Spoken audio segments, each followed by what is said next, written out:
사랑하는 CBS 시청자 여러분, 안녕하십니까?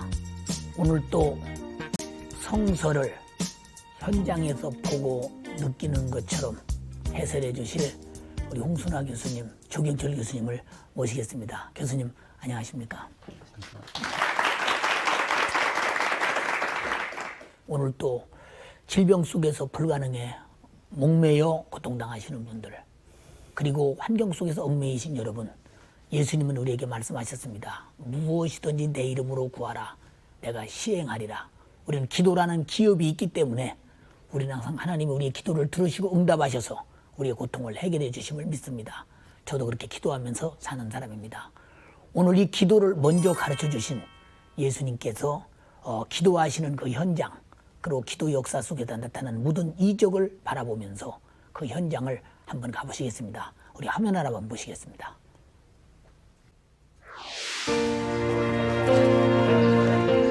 감난산 위에 세워진 주기도문 교회. 2000년 전이나 지금이나 교회 문 앞에는 자비를 바라는 거린들이 행인들의 발길을 붙든다.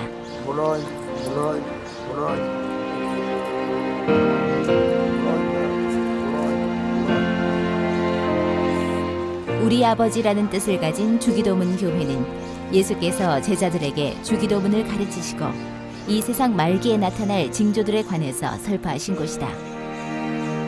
4세기에 콘스탄틴 대제에 의해 처음 지어졌으나 614년에 페르시아군이 파괴시켰고 다시 십자군에 의해 12세기에 재건되었다. 그 후 1864년에 프랑스의 갈멜 수녀들을 위한 수녀원을 지었는데 그것이 현재의 주기도문 교회다.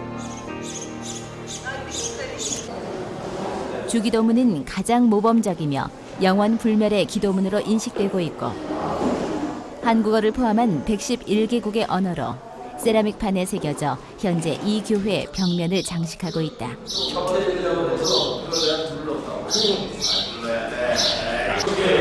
사람들은 주기도문을 구원사역의 의미가 함축된 복음서의 요약이라 하는데 이 중 한국어판 주기도문을 찾아냈다.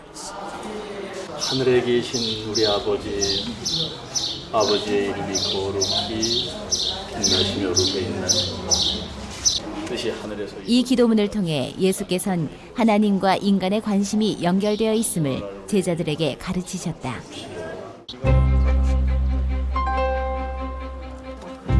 벽면의 각종 언어들처럼 이곳은 세계에서 몰려온 순례객들로 늘 북적거린다. 이렇게 주기도문은 참 세계의 모든 사람들이 외우고 또 이렇게 주기도문 교회를 다 찾는군요. 기념교회 지하에는 예수께서 기도하시던 자리로 추정되는 곳이 보존되어 있는데 이것은 우리의 삶 속에서 하나님의 뜻을 이루는 방법은 오직 기도뿐임을 다시 한번 깨닫게 해준다.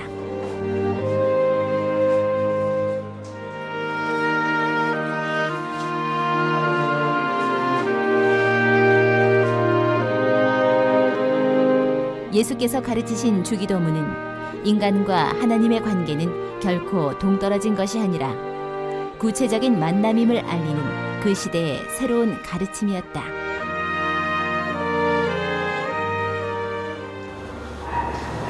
예수께서 물로 포도주를 만드셨던 자리로 추정되는 곳에 그것을 기념하여 세운 교회. 포도주가 모자란지라 예수의 어머니가 예수에게 이르되. 여기는 바로 예수님이 제일 처음에 목숨의 아들로서 이제는 하나님의 아들로서 공적 신분에 출발하기 위한 시작의 이적을 나타내는 중요한 장소입니다. 나다나엘을 제자로 맞으신 지 사흘 후에 나다나엘의 고향 가나에서 열린 혼인잔치에 예수님과 제자들이 초대된다.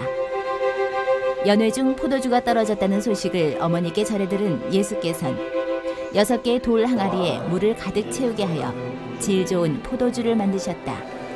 주님의 시대를 불러와서 감동받고 그 포도주를 맛본 연회장은 신랑을 불러 물었다.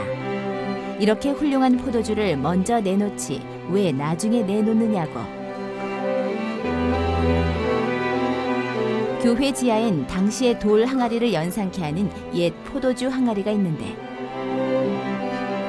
이 사건을 통해 제자들의 믿음은 굳건해진다.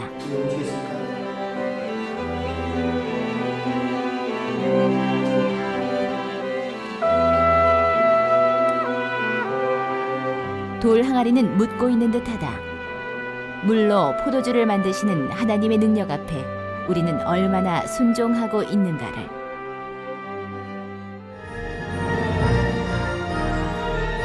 예수께서 이 처음 표적을 갈릴리 가나에서 행하여 그 영광을 나타내심에 제자들이 그를 믿으리라. 홍 교수님, 그 주기도문 교회가 그 감람산에 위치해 있거든요. 거기 겟세마네 동산도 있고 또 통곡교회도 있고 승천교회도 있고 그 주변이 아주 좁은 지역이지 않습니까? 그래서 예수님께서 이렇게 아주 좁은 지역에서 활동을 하셨는데 그 감람산의 위치가 참 중요하거든요. 주기도문이요. 그 위치가 어디쯤인가 좀 그 현장에 가서 사진도 찍어 오시고 보고 오시고 또 많은 공부도 하셨는데 사진을 보고 좀 설명해 주시면 시청자들이 더 이해가 더 크겠습니다. 예. 그 지역에 가보면 놀라는 게 있습니다. 예. 왜냐하면 모든 규모들이 우리가 생각했던 것보다 너무 작거든요. 예. 그래서 사실은 좀 바쁘셔서 그렇지 차분하게 예루살렘 성벽 쪽에서 감람산을 보게 되면은 예. 그야말로 감람산 전체가 다 예수님과 얽힌 유적들이죠. 예. 그리고 제가 거리를 계산해 봤는데 예루살렘 성벽에서 그 겟세마네 동산 정도까지 거리가 직선 거리로 한 250m밖에 안 됩니다. 250m. 예, 예. 그리고 겟세마네 동산에서 사자문, 스데반문 정도까지 걸어가도 그저 400m 이내입니다. 아, 예. 그러니까 감람산 전체를 그저 한두 시간 여유만 가지시고 걸으시면 충분히 걸으실 수 있는 거리죠. 예. 그래서 제일 중요한 것이 이 감람산 전체를 맞은편에서 바라보시는 거죠. 여기 사진을 보시면 맞은편에서 바라본 감람산 전체가 보입니다. 예. 그리고 제일 눈에 띄는 그 사진이 바로 그 겟세마네 동산에 있는 만국교회죠. 예. 그 다음에 이게 바로 예수님께서 주기도문을 가르쳐 주신 자리에 세운 주기도문 교회죠. 예. 그렇게 따진다면 이 감람산이 기도의 산, 기도를 가르치셨고 또 실제로 기도하셨던 기도의 산이라고도 별명을 붙일 수 있을 것 같습니다. 예. 또 이 밑으로 내려가 보면 원래 그 동굴 위에 세워졌다고 하는 그 전승이 있는데 그 아래쪽으로 내려가 보시면 그 동굴 입구에 있는 이 돌입니다. 조 교수님, 예수님께서 활동한 지역이 아주 좁았지만은 우리에게 그 가르쳐준 기도는 상당히 중요했고 그 기도를 통해서 우리가 어떤 것을 구해야 되는가를 깨닫고 알게 되었고 그분이 가르치고 그분이 일러준 기도요 그분이 또 응답하실 분이기 때문에 이미 주기도문은 응답을 가지고 오는 기도와 같다 이렇게 느껴집니다. 그 주기도문에 대한 배경, 그 주기도문에 대한 의미가 그 무엇인지 조 교수님께서 좀 설명해 주시면 좋겠습니다. 주기도를 그 내용적으로 살펴보면 크게 6개의 기도가 담겨 있습니다. 예, 예. 그리고 이 6개의 기도는 다시 또 두 부분으로 나누어서 예. 처음 3부분 3개의 기도 그리고 마지막에 3개의 기도로 나누어지는데 예. 처음 3개의 기도는 우리가 알다시피 그 아버지의 이름이 거룩히 여김을 받으시고 예, 예. 나라가 임하시고 예. 뜻이 하늘에서처럼 땅에서도 이루어지옵소서 예. 이렇게 기도하는 거죠. 그러니까 이 처음 3개의 기도는 주로 하나님 아버지에 관한 기도입니다. 예. 마지막 3번째 기도는 주로 우리들, 기도하는 사람, 우리들에 관한 기도지 않습니까? 예. 그 기도를 내용을 살펴보면 우리에게 일용할 양식을 주십시오. 예. 또 우리에게 죄를 용서해 주십시오. 예. 또 우리에게 그 시험에 들지 않게 해 주십시오. 예. 이렇게 3개인데요. 이 3개 내용을 가만히 살펴보면 한 인간으로서 그리고 한 그리스도인으로서 인간답게 예. 그리스도인답게 살아가기 위한 아주 기초적인 내용입니다. 일용할 양식이라는 것은 경제적인 의미에서 아주 기초적인 것이고요. 예. 용서라고 하는 것은 인간관계에 있어서 아주 기초적인 것이고요. 시험에 들지 않는다라고 하는 것은 도덕적, 종교적 의미에서 아주 기초적인 것입니다. 예. 더 나아가서 이제 기도라고 하는 것은 사실은 인간이 할 수 없는 것을 하나님께 기도하는 거거든요. 예, 예. 그러니까 그 일용할 양식, 용서, 시험에 들지 말라 이런 게 인간 인간답게 그리스도인답게 사는 기초적인 것인데 그것마저도 인간이 할 수 없고 하나님께 의존해야 한다는 거예요. 예. 그래서 이 주기도를 통해서 예수님께서는 그 하나님의 의존적일 수밖에 없는 인간의 아주 기초적인 원초적인 모습을 가르쳤다. 이렇게 볼 수 있겠습니다. 예수님의 포도주의 이적 때문에 유명해졌죠. 그 가나라는 동네가 어떤 동네며 이적은 어떤 의미인가를 좀 말씀해 주시기 바랍니다. 그 비잔틴 시대에 이 지역에 그것을 기념한 교회가 있었고 예. 또 그 전승을 이어받아 가지고 이쪽을 그 가나로 보고 또 이름도 비슷합니다. 아, 그다음에 또 이 장소가 가나일 수도 있다고 인정받은 것은 그 지리적 여건 때문에 그렇습니다. 아, 그 나사렛에서 한 7km 정도 떨어졌는데 예. 나사렛에서 갈릴리 호수로 가는 길목에 있습니다. 예. 그러니까 여러 가지 의미로 이 지역이 예수님께서 기적을 일으킨 지역으로 보고 있습니다. 가나 혼인잔치집의 그 이적 포도주의 사건은 참 예수님의 생애의 출발로서 아마 그 시대 사람들은 깜짝 놀랐죠. 그 시대 사람. 왜냐하면 예수가 나사렛에서 이제 성장하면서 뭐 그때 누가 봐도 뭐 요셉이나 마리아의 아들로 봤지 하나님의 아들로 볼 수가 없는 현상 속에 나타난 이적이기 때문에 그 첫 이적의 의미가 지금 어떤 의미가 있는지 교수님 설명해 주시기 바랍니다.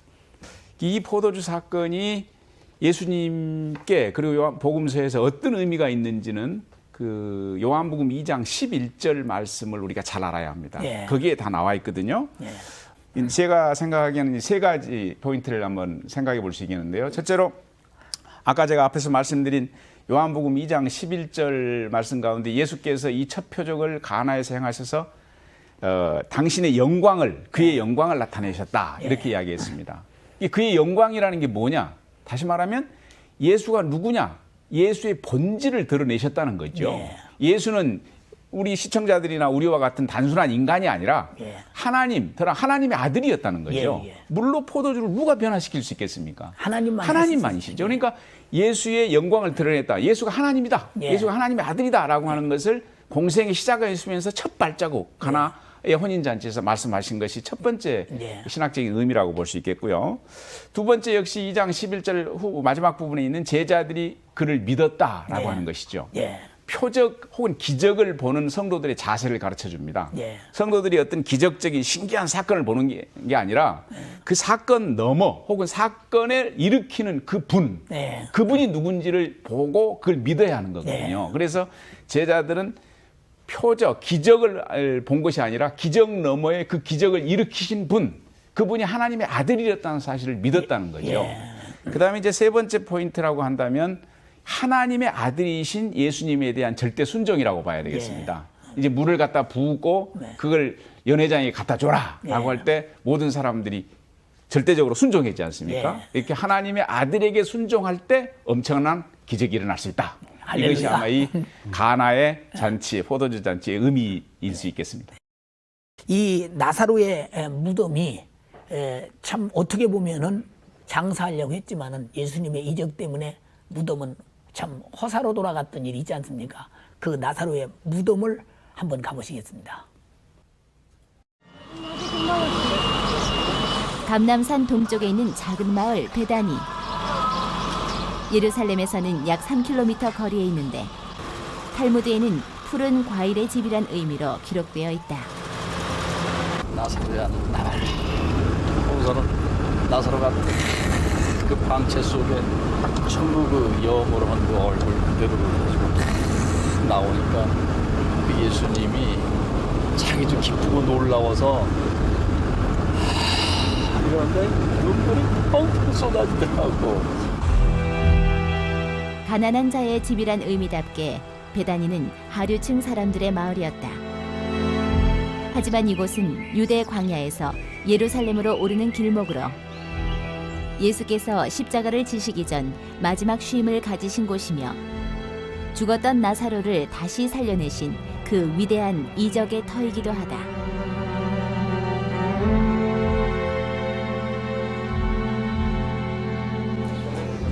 아직도 2000년 전에 가난한 자들의 집터가 보존되어 순례자들의 발길을 붙드는데 나사로 가족도 이런 집에서 살았으리라. 나사로의 집에 예수님과 제자들이 함께 식사를 할 때 예수님 발치에서 말씀만 듣던 마리아, 그리고 손 대접으로 바쁘던 마르다 사이에 갈등이 일어났던 곳 또한 이런 집에서였으리라.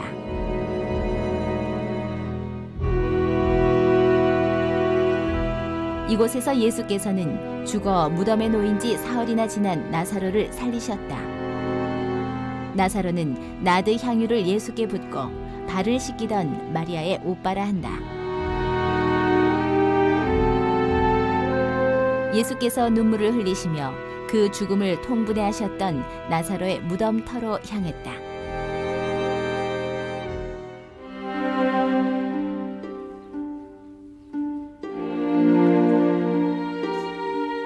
무덤으로 내려가는 통로는 좁고 급경사를 이루는 27개의 계단으로 되어 있어 옆에 손잡이를 잡고 조심스럽게 발을 디뎌야 한다. 이 통로는 무덤 위에 두껍게 덮여있던 바위를 파내어 만든 것이라 한다. 작은 체구의 사람만이 들어갈 수 있는 조그만 입구를 통과하면 도달하는 곳이 바로 나사로의 주검이 있던 자리다.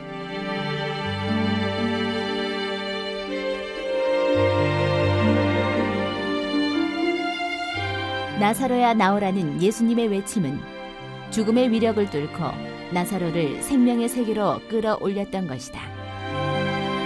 이것은 예수님은 생명과 부활이요 믿는 자들은 죽음에서 살아날 수 있음을 천하에 선포한 대사건이었다.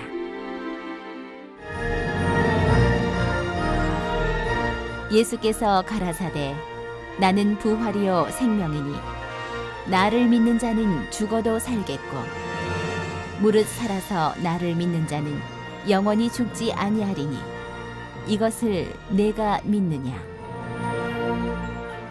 이 나사로가 살던 베다니 동네, 그 일어났던 여러 가지 사건, 오늘 그 베다니 동네에 대해서 홍 교수님 좀 말씀해 주시기 바랍니다. 예, 베다니 그러면 벌써 나왔지 않습니까? 예. 세례 받았던 곳도 베다니인데 예. 말씀드려도 동명이지입니다. 예전에도 말씀드렸지만 예. 그래서 이 베다니는 직선거리로 따지면 예루살렘에서 3km 정도 떨어졌습니다. 예. 위치로 말씀드리면 감람산 동쪽 끝쪽으로 이렇게 돌면 됩니다. 그러니까 예루살렘에서 예수님이 물론 언덕이지만 그냥 걸으시면은 그저 천천히 걸으셔도 1시간 이내로 갈 수 있는 거리입니다. 그런데 이 베단이라고 하는 마을이 재미있는 것은 그 뜻이 가난한 자의 집이란 뜻입니다. 동네 이름이. 그다음 아랍인들은 나자로의 마을이라 그럽니다. 어쨌건 이 동네는 예루살렘 가까이에 있었습니다. 예. 그래서 예수님의 이 기적 때문에 이 동네는 그야말로 세상에서 가장 귀한 동네가 되었지요. 예.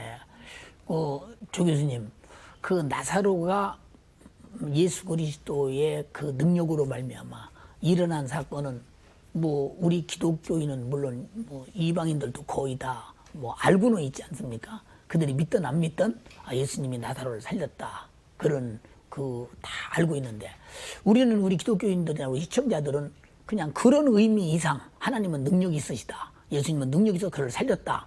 그런 의미 이상 다른 의미는 잘 모르거든요. 거기에 복음적 신학적 의미는 어떻게 찾아볼 수 있을까요?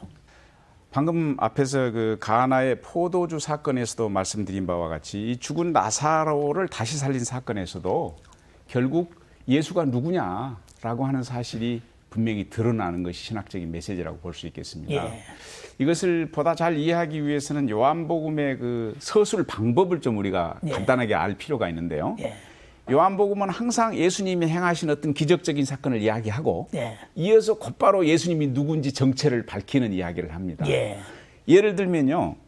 예수님께서 오병이어의 기적을 베푸시고 난 다음에 요한복음은 곧바로 예수님을 하늘에서 내려온 생명의 떡이다. 예. 이렇게 정체를 밝히시고 그랬죠. 또 태어나면서부터 소경된 사람을 예수님께서 고치는 기적을 이야기하고 난 다음에 곧바로 예수님은 세상의 빛이다. 예. 이렇게 예수님의 정체를 밝히시거든요. 요한복음이 그러거든요. 그럼 이 나사로 사건도 역시 마찬가지란 말입니다. 예. 나사로 사건을 이야기하면서 결국 예수는 부활이요 생명이다 라고 하는 예수의 정체를 밝히는 데 있습니다. 예. 죽은 지 나흘 만에 예. 열대지방에서는 죽은 지 나흘이면 시체가 썩어서 냄새 나거든요. 냄새뿐이 아니라 거의 물이 되지요. 그 냄새 나는 시체를 누가 어떤 묘약으로 살려낼 수 있겠습니까? 하나님 한 분 외에는 살려낼 수가 없단 말입니다. 그러니까 이 나사로의 사건은 결국 예수가 하나님이다. 할렐루야. 그리고 이 하나님이신 예수님이 가는 곳에는 죽음의 세력이 물러나고 예. 생명이 꼽힌다. 예. 그래서 죽은 나사로가 다시 살아난다. 예. 이것이 이 사건의 핵심 신학적인 메시지라고 볼 수 있겠습니다. 나사로가 무덤에서 이제 부활을 했는데 살아났는데 나사로의 흔적 얘기가 거의 없거든요. 그 나사로가 살아났다면 최소한도 살아나서 무슨 일을 했느냐에 대해서 우리는 성경 속에는 거의 찾아볼 수가 없는데 홍 교수님 혹시 이런 그 나사로에 대한 어떤 그 역사적 전설이나 이런 신학적 어떤 의미가 좀 나타난 것이 있습니까? 예. 구브로죠. 성경에는 구브로고 지금은 키프로스 또는 사이프러스라고 그 나라에 가서 아주 충격을 받은 일이 있습니다. 예. 그것은 이제 뭐 전설보다 좀 더 가능한 전승, 현지의 전승에서 거기 갔더니 나사로의 무덤이 있다 그러더라고요. 전 깜짝 놀랐습니다. 먼저 지도를 한번 좀 보시면서 우리가 성경에서는 구브로라 그러면 어디인지도 모르는 분들이 태반입니다. 사실은 지금의 그 사이프러스, 키프로스죠. 예. 여기 지도를 보시면은 이게 터키입니다. 예. 터키고 옆이 그리스인데요. 그 마게도니아죠 성경에. 요 바로 터키 아래쪽에 있는 섬이 바로 예. 구브로입니다. 예. 키프로스죠. 예. 여기에 갔는데요. 이 나라는 사실은 안타까운 것은 세계에서 분단 국가는 두 개라 그럽니다. 우리나라와 이 나라가 분단 국가인데 예. 저기 큰 지도가 있습니다. 큰 지도에 가서 그 남쪽 구브로에 가가지고 놀란 일이 있는데 여기 가면 나르나카라고 하는 도시가 있는데 여기 갔더니 저는 처음 들어본 엄청난 얘기를 들었습니다. 나사로의 무덤이 있다는 이야기입니다. 그래가지고 찾아가 봤더니 바로 이 교회입니다. 예. 이 교회가 나사로의 무덤 교회라 그럽니다. 그래서 그 야경도 한번 찍어봤습니다. 예. 새벽 2시에 한번 야경도 찍어봤고요. 이 지하로 갔더니 그 나사로의 무덤이라고 하는 이 석관이 있었습니다. 예. 거기에 전승은 이렇게 이야기합니다. 예수님께서 살려주신 나사로가 그냥 있을 수가 없어서 예. 또 핍박도 일어났고 초대교회가 흩어졌으니까 예. 이곳까지 와서 복음을 전하다가 죽었다 그럽니다. 예. 또 거기에 전승에 의하면 사도 바울이 그것을 확인했다 그럽니다. 예. 어쨌건 뭐 그곳의 전승이니까 저는 믿어졌고요. 예. 또 엄청난 감격 속에서 정말 구원받은 성도라면 그냥 있을 수 없어서 이 이역 땅에까지 와서 복음을 전하다가 여기서 죽었구나. 엄청난 감동을 받았습니다. 방청객들 중에서는 아마 이 교수님들의 말씀 속에서 더 좀 듣고 싶고 알고 싶다는 부분이 있어서 아마 질문이 아마 있을 것입니다. 우리 방청객 중에서 혹시 질문이 있으면 말씀해 주시기 바랍니다. 여름방학 때 패키지 여행이 아니라 개인으로 성지 여행을 떠나게 된다고 하면 저런 성지들은 어떻게 찾아가야 하나요? 첫 번째는 용기를 가져야 됩니다. 뭐 여러 가지로 좀 위험하다는 얘기도 들리는데 순례자의 용기를 가지고 떠나야 될 것 같고요. 용기만 가지고 떠나면 만용이 돼가지고 큰일 납니다. 그다음엔 정보를 가지고 떠나야 됩니다. 그러니까 좋은 지도와 좋은 가이드북 이것을 준비하셔야 되고요. 세 번째로 능력이 있어야 됩니다. 혼자 여행하려면 현지의 지도나 가이드북을 보고 찾아갈 수 있는 능력이 있어야 되거든요. 그 중에 하나가 우리가 국내에서는 참 일반화됐는데 외국에서 꼭 필요한 게 있습니다. 저는 이걸 늘 목걸이처럼 갖고 다니는데 GPS입니다. 이걸 갖고 다니게 되면 모든 정보를 다 얻을 수 있습니다. 지금 방향이든지 고도든지 찾아갈 때. 그래서 이런 GPS를 준비하면 여행을 할 수 있는 능력이 생기죠. 그리고 마지막으로 우리보다는 여러 가지로 어렵기 때문에 체력을 준비하셔야 됩니다. 오늘 두 교수님들의 그 오늘 여러 가지 해설이 참 그저 발자국을 띄고 내가 가보는 것 같은 그런 실제 느낌을 줄 수 있도록 좋은 해설 참 너무 감사했습니다. 고맙습니다. 감사합니다. 하나님께서 여러분에게 주신 신령한 축복은 하나님의 말씀 안에 있고 순종 안에서 얼마든지 얻을 수 있는 축복의 이적이 있습니다. 여러분 속에 어떤 불가능이 있습니까? 오늘 바로 기도로 순종하고 말씀으로 순종해서 해결하면서 행복한 여러분의 성도들의 삶이 되길 바랍니다. 감사합니다. 다음 주 또 뵙겠습니다. 고맙습니다.